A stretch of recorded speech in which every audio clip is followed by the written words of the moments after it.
So you see nothing but blackness in my voice. But hang on a minute. Yes, music. Of course, we need music. It is it is the sound of everything that's awesome. I think I said that last week. Anyways, with that being said, hello everybody. This is Anthony Beyond. Oh, hang on. I gotta look at this camera. Yeah. Hello everybody. It's Anthony Beyond from Mission Start Podcast, and we are back with another episode of Mission Start Podcast, episode 130. Hang on a minute. It's a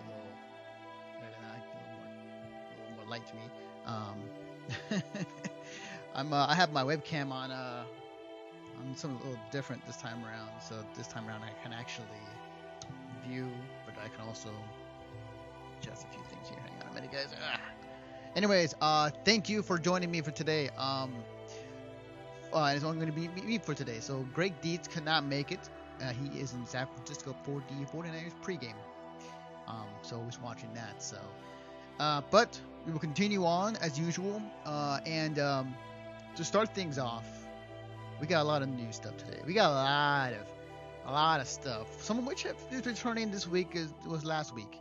But in general, the stuff we're talking about today is going to be a lot of stuff. We'll get to it right now. So I think, where should I begin? Let's start with Nintendo news. Yeah. So recently Nintendo has been on a DMC breakdown. Or not breakdown, but they've been on a tear as of late. And there's a reason for this. So recently, Nintendo has they've been known to take down games that were fan projects, or that they deemed that need to be taken down, because I get it. As a company, you want to protect your IP, and you want to protect it, but you also don't want, to be shown up. But I think also financially as well. It's like, if this person is making money off of a licensed game that you do not approve of, I understand as well. Even if it is a fan-made game, they are trying their way to control everything they can with their IP, and not letting one single iota of a person touch it. Well, recently, a fan made a remake of Metroid, Super Metroid, I believe. It's a remake. It's called AM2R. And it's a remake of one of the greatest titles, Super Metroid, and it was a unofficial fan-made sequel to it. Now, it included better, I won't say better graphics, but like much better gameplay in terms of like how it moves and how it feels. New abilities, new maps, new bosses. Generally, just an overall better game per se, with cool new abilities. And this guy had been making it for, I think, like 2-3 years, maybe longer than that. And he kind of made it off of Game Maker. The point being that it was recently DMC'd by Nintendo, but he did post on his website regarding DMC. Quote: "As you may know already, AM2R received DMC notices in all the download host and some parts of his blog. So far, no C&D letter was received. The project began a long time ago while I was actually trying to learn the programming side of Game Maker, instead of moving on with something else. When I learned a better way of doing something, I reiterated and improved the old code. Eventually, I learned in C++, I think C++ is what it stands for. Now I'm taking a living. Now I'm making a living as a professional programmer. Sorry, I'm tongue-tied. Thanks to what I learned developing a fan game. Technically speaking, I'm satisfied. Artists started offering help. First with the main enemies, then with the sprites, enemies, bosses. The forum started to come alive with the fans making future suggestions and always being positive and optimistic about the project. I added new content, trying to be respectful about the established lore, demo after demo. People liked the game. The game was out, and for a brief time, players enjoyed the game, and they were expecting it for a long time. Artistically speaking, I'm satisfied." And so he was basically shut down by Nintendo about hosting the site with the download, and they took it down. Now the question was really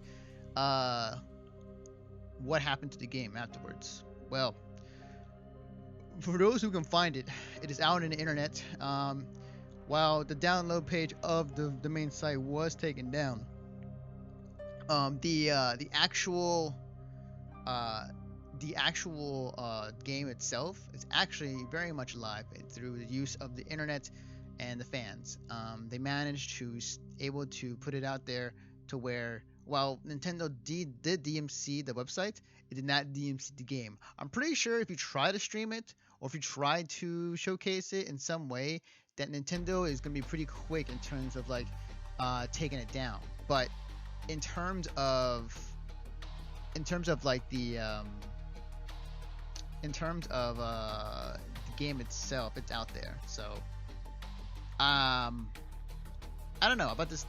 And then yeah, see, the thing about this one is like I feel like you're I'm kind of on the case of the guy who made the game, because like I am more in the sense of like, you know, if somebody made a fan made game, great, it's awesome, you know, that's flattery, and promotes the game and IP more, but I can understand the business part of it, saying like they don't want to take any chances, they don't want to take any properties that they have and in a way tarnish them, or in a way like have them sell the game even though it's free. That may be a better game than, you know, what it was. The irony about this was that this was on the day where the 30th anniversary of Metro Prime was released, Super Metroid, I believe. And you know, Nintendo was all about celebrating. It's like, oh, happy birthday, Samus, 30 years, and then we're gonna take down this game because we didn't approve it. But somehow I managed to get out there so people can play it right now. I have to look for it myself, actually. But yeah, like if the game is out there, people want to play it. But it's not the only game recently that has also been DMC'd. Recently also, the other game, hang on a minute, where is it?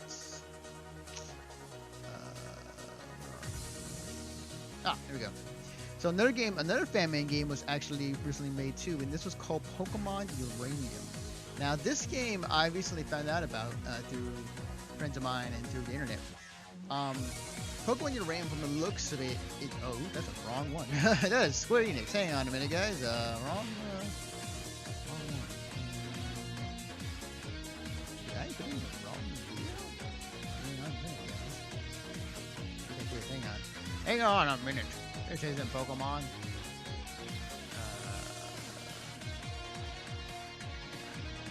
There we go. That's Pokemon. Okay. Sorry about that, guys. So basically, what was I saying? Oh yeah. So basically, from what I've heard and seen, like this new Pokemon game was a fan-made game called Pokemon Uranium.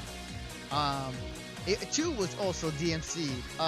But and here was a statement from the Pokemon Uranium team. So, after receiving more than 1,500,000 downloads of our game, we've been notified by multiple takedown notices from lawyers representing Nintendo of America. While we have not personally have been contacted, it is clear that their wishes are, and we respect those wishes deeply. Therefore, we will no longer provide official download links for the game through our website. We have no connection to fans who re-upload the game files to their own host, and we cannot verify if those download links are all legitimate. We advise you to be extremely cautious about downloading this game from unofficial sources. We are blown away from the response. So I'm just make sure my mouth is in the right position. We are blown away the response this game has received, and we thank you all so much for our outstanding support. We will continue to provide Pokemon Uranium news and updates from our official channels. You are welcome to continue discussions and content related to our game on our forums and Discord, where there is a very active community. So another game that Nintendo took down was this game, Pokemon Uranium.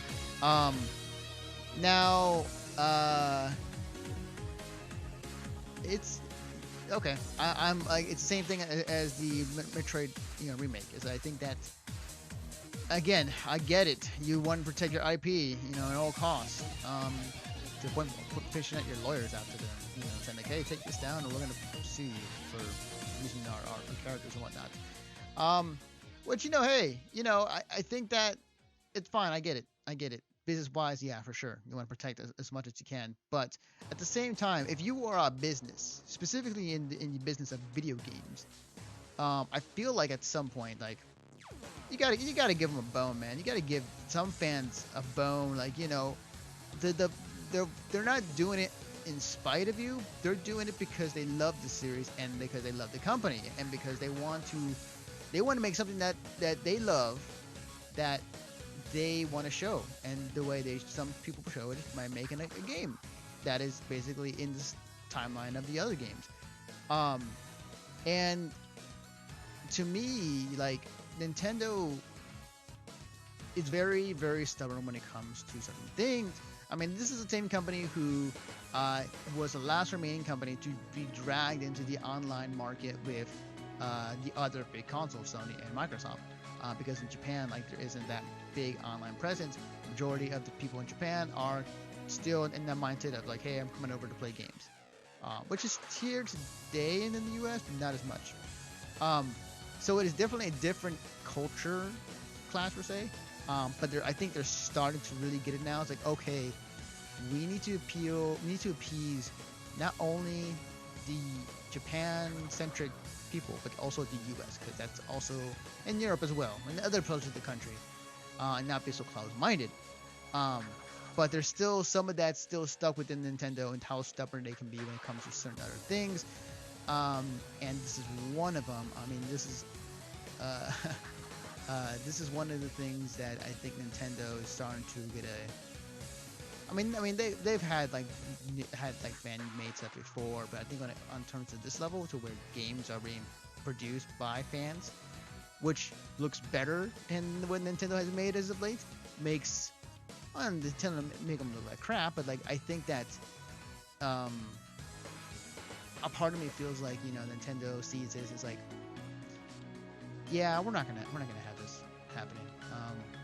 DMC these games, make sure nobody sees this, and then we'll make games that are like that or similar or better than that. And I mean, that's my take out of it. Maybe it's true. I don't know. It's, to me, Nintendo as of late has been very stubborn and very protective of their IP. Much in the same way as Hasbro with My Little Pony and the fighting game that was also DMC'd and taken down. Because they didn't want to associate their franchise with a fighting game. So Nintendo is still stuck in their ways, and are they transitioning better to more modern standards in terms, like, with the US and the rest of the world, would like slowly, I guess. I don't know, maybe. But like, at the same time, they really need to loosen up. And I've been saying that for years, but Nintendo is one of the notorious companies out there to do that. And I'm pretty sure by the time I put this video out on the MSP website, it's gonna be copyright strike, not copyright, but like being tagged by Nintendo. It's like, hey, you use footage without our permission, and it's even a news show on YouTube and Twitch. Speaking of Nintendo, we got more Nintendo news. So we got. Oops, wrong video again. Where are you, Nintendo? That's not it. Did I forget to put it in here? Alright, now I'll just get it. I'll get it. There we go. Boom, boom. There we go. Okay, so what's it saying? Other news in terms of Nintendo. Where's my show?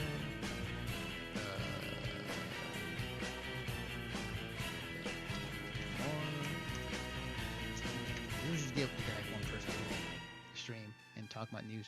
Nintendo announces new Nintendo Select Super Mario 3D Land Edition, New 3DS, and Amiibo bundles.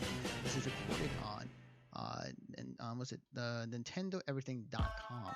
This is by Brian, which you can find at any_Brian. He's updated the story, but originally Nintendo's announced several new items which will help consumers save money on their products beginning later this month. First, a number of new Nintendo Selects are on the way. The following titles will drop to $20 starting August 26, which include Animal Crossing New Leaf, Luigi's Mansion Dark Moon, Tamagotchi Life, Nintendogs plus Cats, The Golden Retriever and New Friend, Lego City Undercover, the chase begins. Legend of Zelda: The Wind Waker HD. Ooh, that's a good one actually. Nintendo Land, Lego City Undercover. On August 26th, a new 3DS bundle containing the system, a pre-installed copy of Super Mario 3D Land, and 2 cover plates will be sold at $150 exclusively at Walmart and at Target. This is $50 less than the suggested retail price of the new 3DS bundle before. Lastly, several new Amiibo bundles are also coming starting on September 9th. The lineup includes Yoshi's Woolly World, Pink Yarn Yoshi, Yoshi's Woolly World, Blue Yoshi, Mario Party 10 Peach, Bowser, and Captain Toad, the Treasure Tracker Toad, which I need to get that game. That game's really good. So it seems like they are going in the route of having like select titles being at a discounted price of $20, kind of how it was in the last generation when it came to Xbox 360 games, where there were the greatest hits were like $20 after a good period of time, and they'd be re-released for retail and in box. And that's kind of how it went when it came to games like that. I do remember buying definitely some games that were on the greatest hits because it was cheap for $20. And Nintendo's taking a similar situation, and I think that Nintendo doing this is fine because like they have nothing to sell other than Legend of Zelda. That's the only game they're working on right now because they're busy trying to get the NX ready for launch or to be shown, which has been rumored to be shown at TGS at the end of September. So if that happens, we'll definitely talk about it for sure. But the thing about it is like they have nothing right now, and then they need to find some way to generate money. And what's better way to do that than to what's the word I'm looking for? I cannot talk today. It's just a better way, just to reprice their games for a cheaper price. And yeah, it's fine. I mean, it's whatever you got to do. I mean, it's probably a smart move on their end. You know, generating a bit of money, and at the same time, like, you know, hey, you know, generate money and also, you know, get people to buy your stuff, and you know, whatever funds you can get from this, you might be able to use and help to find or to finish off the NX and show it as like, which again has been like the biggest mystery like in the game industry for me, aside from the whole Konami thing and Kojima, like Nintendo's like console and price, like that has been the not with price, but with the console itself has been the biggest mystery in the video game industry since they announced that thing. And I've just been very curious for like, what exactly is this thing that you keep talking about or vaguely hint at it, and the patents they're filing on. It's like at some point I want to know what the hell this thing is, and I've said that multiple times on this podcast, but this is one of the times it's like, okay, Nintendo, like seriously, you have nothing else to do. A TGS is going to be put up or shut up, if that's true. If it's not, then well, we'll have to wait again. So there's your Nintendo block news. Going from not destroying, but like taking down fan-made games to, hey, we're selling games that were on the Wii U that you might have passed by, $20, including 3DS games that you might pick up. So yeah. More, it doesn't end here, guys. More, not Nintendo news per se, but like, we got some Square Enix news. And I mean by that, oops, that's the wrong one. That is the wrong one. Oh man, I am all over the place today. Hang on, guys. Let me get the right B-roll for this. Where are you? Here we go. All right. So, we got some Square Enix news. Recently it has been announced that it has been delayed, Final Fantasy 15 for 2 months, so it's going to come out in November, supposedly, and this is a game that's been in the works for a very, very, very long time, so I'm not quite sure if they'll make the money back for this, but whatever. I mean, the game's going to come out pretty soon. This was posted on SquareEnix.com. Final Fantasy 15 is getting closer with the season pass. And hang on a minute. Where's my... okay, there we go. Boom. Alright, so this is written by Dan Saito. We've spoken about Final Fantasy 15 DLC before, but haven't really said much about it. Other than that there will be DLC, and now we have a little bit more to share. As some of you already have noticed, you can now pre-order the digital premium edition of Final Fantasy 15 and the Season Pass upgrade for Xbox One via the Xbox Marketplace and PS4 via PlayStation Store. And it goes on to include, like, there's other stuff you can include in the Season Pass, including Booster Pack, Episode Glado, Holiday Pack, Episode Ignis, Episode Prompto, Expansion Pack.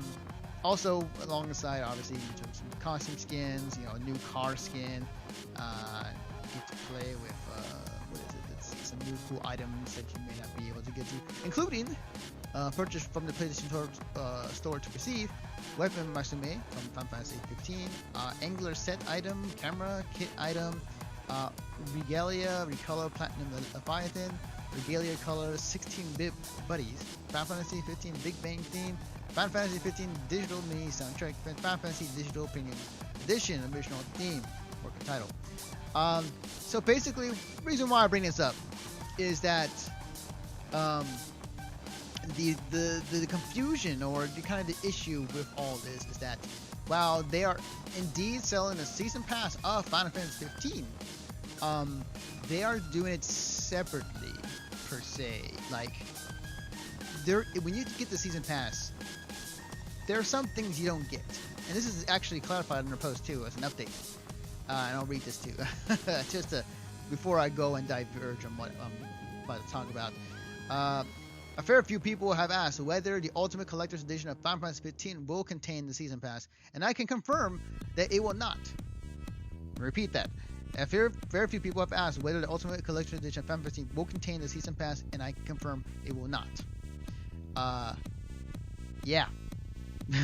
We've always been very clear about the content of UCE, and the Season Pass was not, and is not a part of that. Remember, you're getting cool exclusive stuff, and in the UCE, like the Play Arts, Kai Noxus figure, an exclusive steel book, Kingslave, and the Brotherhood on Blu-ray and more.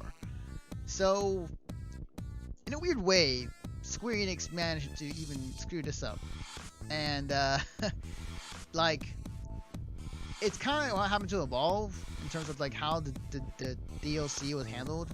Like, they're not being clear in terms of like, okay, this offers this offers this, yada yada yada. This is a case where, like, if I'm reading this correctly, and then again, I'm going off the first sentence, like, that the Ultimate Collector's Edition of Final Fantasy 15 will contain the Season Pass, but I should say that it will not. It will not. So basically, the Season Pass and the Ultimate Collector's Edition are completely separate. That means if you want to have one thing, you gotta buy the other for more money. If you're totally a huge Final Fantasy fan, I'll read the rest just to kind of give you more of an insight what they're also saying. It's also worth remembering that you will It's also worth remembering that you will get the core/base game of Final Fantasy 15, and as I mentioned above, the Season Pass DLC is not cut content. It is very important to the team that you get the full Final Fantasy 15 experience in the core game. No one is focusing you to buy the DLC. You don't need to fully experience Final Fantasy 15. But the Final Fantasy 15 team had some cool ideas for unique additional content. To once they finish on the main game, they were to add these ideas to the game, and this comes in the form of DLC. The Season Pass DLC adds things on top of the core Final Fantasy 15 game. It doesn't fill in the bits they're missing, so to speak. It's all additional stuff. Just what? Okay, first off. You say that you're not. The DLC does not contain anything in terms of like, filling in the gaps of the game story. And you said that you don't have to buy the entire the DLC to get the full experience of Final Fantasy 15. But at the same time, you contradict yourself in that same paragraph, saying that. Again, I'll reread this just to reiterate. No one is forcing you to buy the DLC, and you don't need to fully experience Final Fantasy 15. But the Final Fantasy 15 team had some really cool ideas for unique additional content.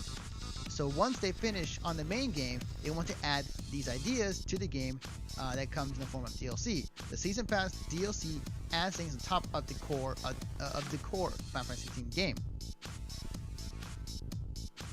Okay, you just said you don't need it, but it adds. Okay, it adds on top of the core of the main game, which means that it kind of does add more to the game. Like you're basically saying that it does. At the same time, you're not. So I can understand why people are confused and upset. So yeah, Square Enix has some really confusing stuff. And I'll probably get this. Actually, can I go on? Hang on a minute, guys. And I'll read this off of Reddit, like what the first comment, because usually on Reddit, like in our game section, you'll have like a pretty good idea of what they're talking about, or like the grand summation of what everybody's kind of thinking of when they saw the story. Give me a second, guys. Where are you? Oh, here we go. Oh, that's actually something else. Where are you? I just had it. Sorry, guys. And again, it's one man show for today. I will be back with my host next week when it comes to. Oh, here we go. In terms of the conversation, the dialogue of this podcast. All right, so here we go. Off the Reddit, our games on the Square Enix on Final Fantasy 15 Season Pass. It's not content that has been cut from the main game. And the first thing is I'll give credit to this to Spader623. Personally, my problem isn't the Season Pass. It's developers' bullshit. Well, our Season Pass has content in it. And not saying shit besides that. Just explain, okay, it has 5 quests involving monsters, 3 costumes, a new car skin, etc. Numbers, not just costumes, quests, and more. So, the point being, be clear. Like, honestly, if you're going to sell something to us, be clear on what you're exactly selling. Because if there's one thing that gamers do not like, is vague messages. And because this is like money that people are going to, okay, am I going to spend $60 on this game or more if I'm a Final Fantasy fan or if I'm just a casual gamer, And that money and time could mean a lot to a lot of people. And it's kind of how it is in today's world. Although there's other ways to play games. Hi GameFly. But in terms of like how this entire thing was handled, not correct. So speaking of games with vague messages and mishandled information, hey, No Man's Sky, what do you know? So No Man's Sky came out this past week, and there's a lot of hype behind it. And I thought the game was gonna be fine. I think it's gonna, do well. And in the console, yes, particularly the reason it's doing fine for now. And the PC version came out.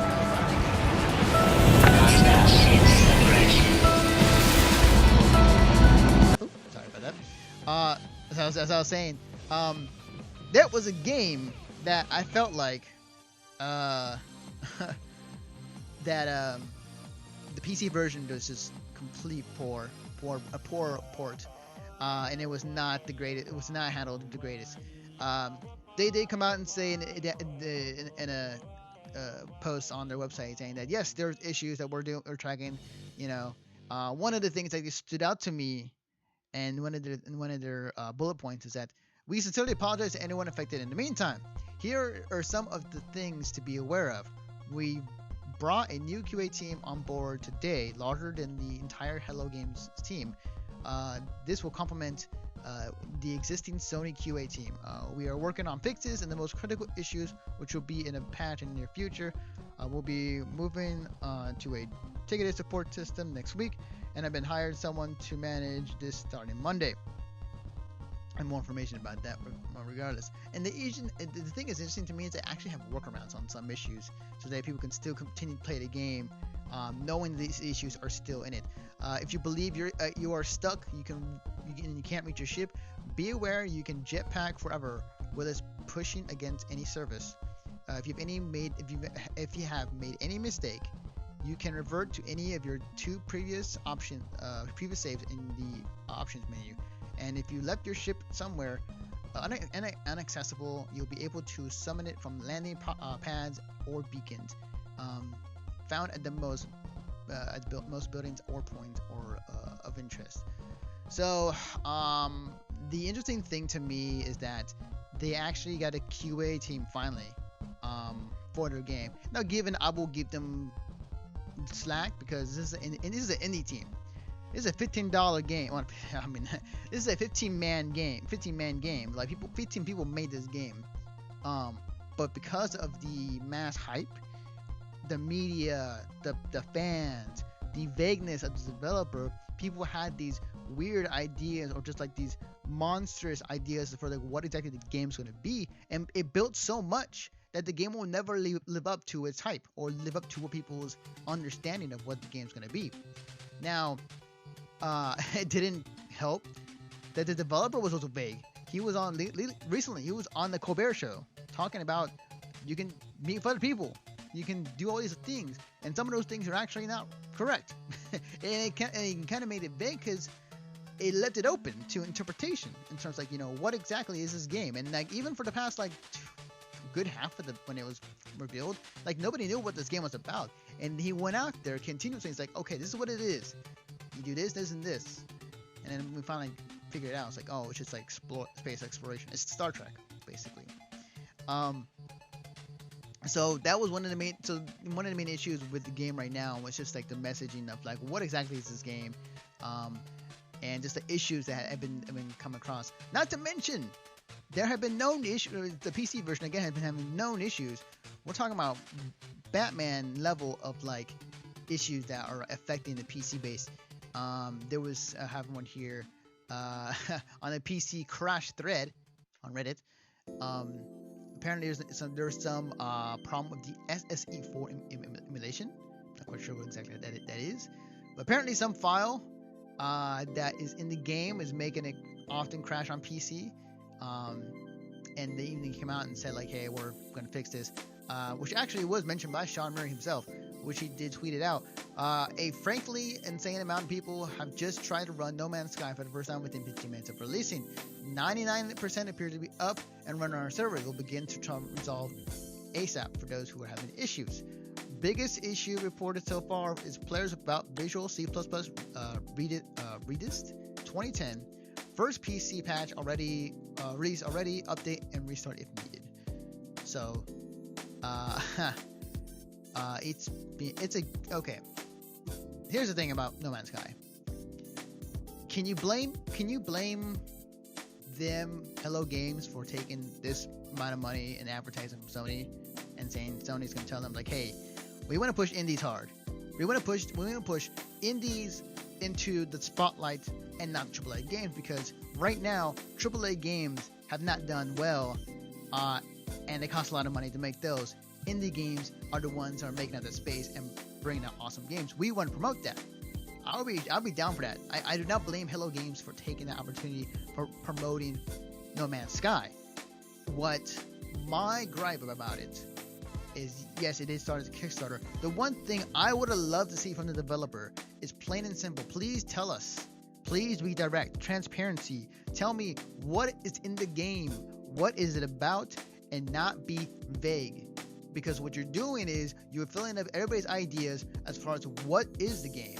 You're filling up the ideas of like, okay, if you're telling me I can travel the universe, I can go to the center of the galaxy, and you kind of leave it at that. It's like, well, then wait, what about, can I do this? Can I do that? Like, what's in the center of the galaxy? It's like, I don't know, which I don't understand, story-wise and whatnot, which I did to the ending of recently of the center of the galaxy thing for No Man's Sky, which, man, I'm so glad I did not play No Man's Sky. That's all I gotta say. But they're working on this, trying to fix this. A 15-man team, it's hard. I get it. It's very hard. I get that. But man, in terms of like what, can you blame them? No. Can you blame their messaging? Yes. Their PR messaging not been the greatest. And that, all parties were at fault. I feel like at this point, but No Man's Sky, I feel like is a game where it should have left it. I kind of wonder if it was better left alone and not had this big promotional push. I wonder if this would have made them the same amount of money that they were hoping for. But regardless, they did get the promotion. It's out there, people playing it, and I feel like right now it's like it's a very hot, touchy topic, and like people either love it or hate it. It's kind of like how Destiny was, honestly. Where Destiny came out and everyone was playing it. I played Destiny the first 20 hours of that game. I got to level 20 and I was like, I'm done.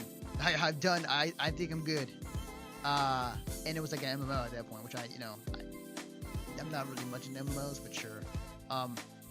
But yeah, like No Man's Sky, it's people who love it will play it, no matter what. People who are kind of fans to play it, it's like probably not afterwards for a long time in terms of like the long stability of doing it, because I've been hearing often a lot of people saying like we're gonna play this game and we're not gonna play anything else. So just absurd stuff. So yeah, there you go. Your No Man's Sky news update. We'll touch on this probably next week, and probably some new news come out in terms of like anything else regarding it. But we're gonna stay away from No Man's Sky, and we're gonna go into a company that we thought was dead, but is back. Ladies and gentlemen, THQ is alive. So, THQ, if you don't know, was a game company back then who was once, they were a game company that was once one of the top game companies. But like they were like the middle ground, like they were like the B tier game companies out there, putting out some great good hits every once in a while. Oh, and I'm showing Square Enix. What the hell am I doing? Oh, it is. God damn it! I am totally off my game today. Oh my god. Sorry guys. Here you go. This is not Square Enix. I mean THQ. This is THQ. There we go. So I'll read the article off of here. This is by videogamer.com. David Schemmel. Sorry if I mispronounced that. So THQ has been re-announced as THQ Nordic.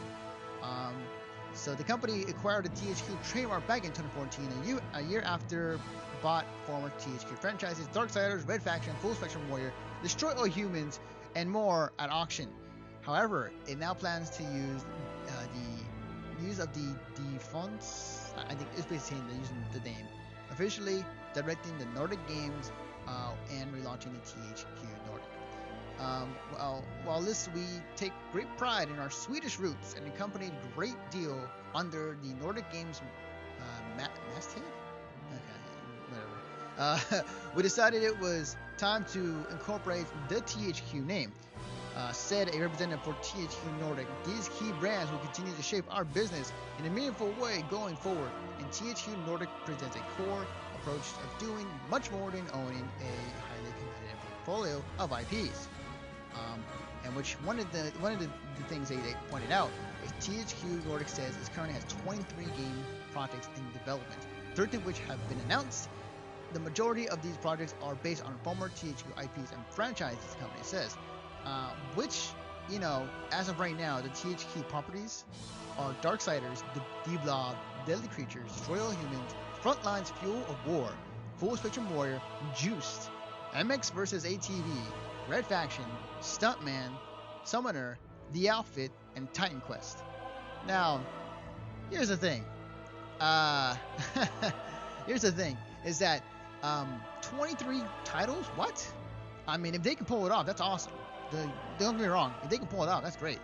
But Sony doesn't have more than like 4 or 5 in a year. And you're going to announce you're taking on 23 titles that are being produced right now at THQ? Unless Nordic is like a huge company that I don't know about, that's a huge undertaking. And I think may lead to some disaster.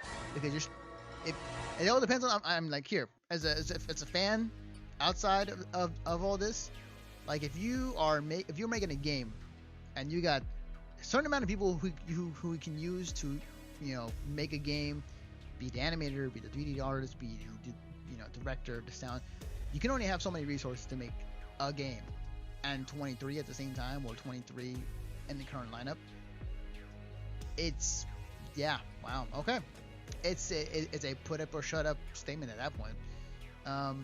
It's cool to see THQ back. Honestly, I kind of miss them, but what the thing about it though was like all their games were sold out, like not particularly sold for under the THQ brand, but their properties have been sold to other companies since that when they went bankrupt.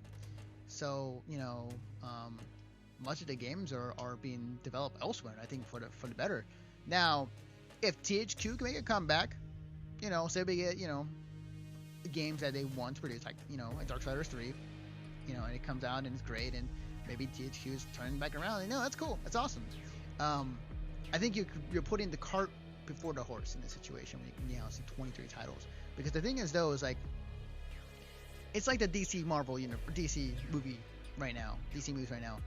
They've announced several movies in advance of what's coming out. Sans Batman v Superman, which critically flopped, and then Suicide came out, critically flopped. Now it did say they made their money back, which, hey, awesome. But they're on this train wreck of like movies that are coming out for DC Comics, and they're all critically being like so far like bad. It's next, and I'm hearing rumblings of the Wonder Woman movie also being bad, which sucks. I was looking forward to it. So like we'll see. Time will tell. THQ, welcome back. Is it going to be something where you guys can pull it off? We'll have to wait and see. Well, I'm curious to see what THQ can do. If they can pull this off, I will be astonished and amazed. So we'll probably see something out of them pretty soon. They're working on 23 titles. I think we'll see something out of them before for E3 next year. Maybe at Games. It's too early for Gamescom. Yeah, I would say the earliest would probably be the earliest I would say will be the Sony press conference. Maybe Sony press conference or the Sony thing they do at the end of the year, or at E3, guaranteed. But we'll see. So we'll come back to THQ. Let's see. So all right. So now we got some other news. And going from THQ and going to some other big company news, Blizzard. Blizzard recently has been putting out some secret stuff that nobody. It's funny because like when the international was happening, like Blizzard put out some stuff that, hey, we got some stuff coming in, and we're not telling anybody about it, other than the secret posts here and there. So one of the big things, this is for Overwatch. High bandwidth servers rollout in progress. This is from the Battle.net forums. This is by the community manager Lyra. And I'll quote, "Hi everyone. When we implemented the high bandwidth option to custom games back in beta, we also noted that if that feature performed well and players that responded positively to it, we would investigate adding to other game modes. We're holding to that promise and are currently in the process of rolling out high bandwidth support globally for PC. This process may take a few weeks for all regions, but fully develop all games, including those in quick play and competitive play, will be running in high bandwidth mode by default." And it goes on to say that, what does this mean exactly? Overwatch, our high bandwidth option adjusts the game's client update rate, the frequency at which your client gets update from the game server, from 21 updates per second to 63 updates per second. Sorry. Oh, excuse me. This reduces the amount of time between when you complete an action and when your client hears back about the results, which in turn will help the game feel more responsive. And again, internet connections vary, but this is awesome. Cool. If it means faster stuff for Overwatch and faster updates, I am totally down for this update. So, yeah, I'm down for this, Blizzard, and I love the fact that they put this out there and nobody even noticed. Like, oh wait a minute, what? So yeah, that was one of the big things, but also contrarily on the contradictory side, Blizzard changes official Overwatch credits description from saying you can purchase any specific cosmetic you want to many customizable options, which is interesting considering the fact that that was something they kind of set up first. Like, there's no way for you to get cosmetics other than the game and the loot boxes. But now it's saying that it many customization options. So it seems that it makes me curious. You know, it makes me a bit curious. I kind of wonder what Blizzard has in mind when it comes to Overwatch and what exactly their costumes are. Because that's one of the things that people would love to do on streams. Is they'll buy $50, $100, $200 worth of credits to spend on loot boxes to get, you know, RNG items, spray paints, costumes. Majority of the time they're trying to get that, or anything they're trying to get their hands on. And that is something that has one of the things that, you know, as I play Overwatch, I want to get back to it, but like, I don't need to buy anything, but people do, because hey, it's fun. To some people, and then RNG gets in. So I'm kind of curious what they plan to do in the future, and maybe just specifically for the Summer Games costumes, because that's going on right now in terms of like the Summer Game costumes and items you can get right now for the Rio Olympics through Overwatch. There's even a mode called Lucio Ball, where you basically are Lucio, and you just it's well, basically what it really is, honestly, it's actually like Rocket League with Overwatch in it. It's like straight up, it just a rip. It's like, oh wow, like it looks straight up like Rocket League. So yeah, it's I don't know. I'm curious what Blizzard has in stock. Blizzard so far has been pretty good on their choices thus far when it comes to their games, specifically with Overwatch. And they've done it for the better. So I'm not gonna question what they're gonna plan to do, but it does make me a bit suspicious. So I'll say. So I believe we're at the last topic of the show. All right. So last week we talked about Dota 2. Well, more like I did. You know, I just wanted to point out, you know, like the massive amount of money that was out there for the big esports event. I did watch some and watched like the last couple of days of it. $20 million was in the prize pot for the entire tournament. But the winning team takes home over $9 million. Although you gotta, wow, I am. Man. Okay. Hang on a minute. There we go. Actually, that's the wrong video too. Oh my god. I'm sorry, guys.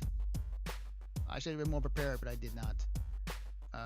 There we go. That's the one I want. All right. There we go. Okay. As I was saying. So basically, yeah, the winning team took over $9 million and was split up to 5 people, because 5 people on a team. I would say 6 even, including the coach. So each one of those guys are millionaires. And like second place is like $3 million, split amongst 5 people. It's still a crap ton of money, no doubt. Yeah, people are rich. And the results of that is first place was Wings, a team out of China, won it over Digital Chaos 3-1. Which Digital Chaos is like more of a European Dota team. I was in it for EG. I was really hoping that EG would pull it out at the very end and like, you know, USA and do it again like last year, but didn't happen this year. But I will say, from watching the streams for Dota 2, I was very intrigued. I love the kind of professionalism of like how everything was set up. Like they had the way that it was basically ESPN for Dota, and it was everything from top to bottom was pretty awesome in terms of like how professionally the sets were. They even had like the monitor behind one of the guys, Purge, his name, where he would go and like touching the screen. It's like, okay, so this guy did this, he ganked this guy, and used like the finger thing to make the motions, but like, or the, you know, basically Madden is what I'm trying to get at. It was really cool. I really enjoyed it. Now, I don't play Dota 2 at all, but I got the main gist of what was going on. It does take a lot to get in, or a lot to consume, and just kind of figure out what's going on. but eventually I figured out what was going on. At some point, I really enjoy watching Dota 2 during the TI. They're like my soccer every 4 years, and the same thing for Dota 2. There's also just a presentation of everything, just like the ceremonies, like opening, closing, and everything else, which is really really cool. I will say though, cringy.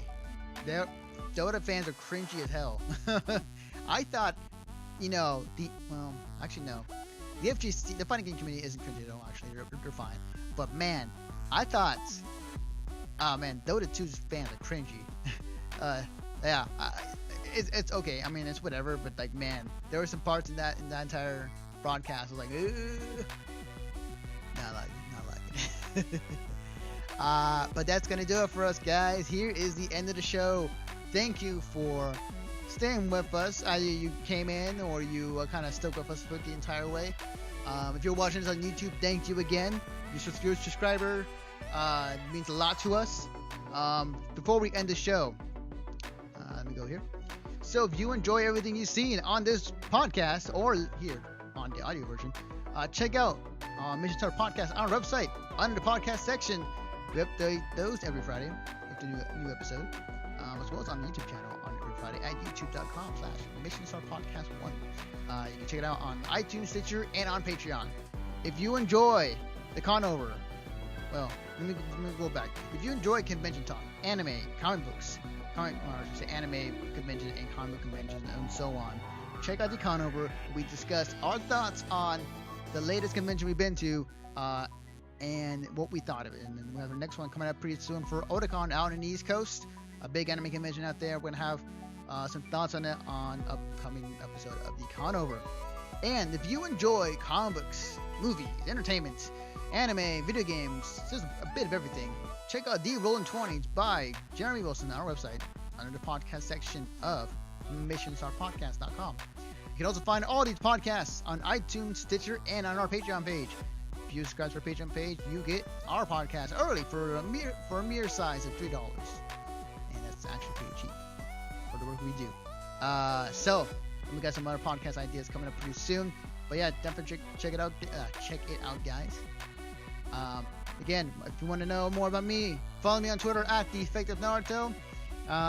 And also follow our Twitter handle for Mission Star Podcast at MissionStarP. And that's going to do it for us. Again, thank you for everybody who came by. We are live every Sunday at 3 p.m.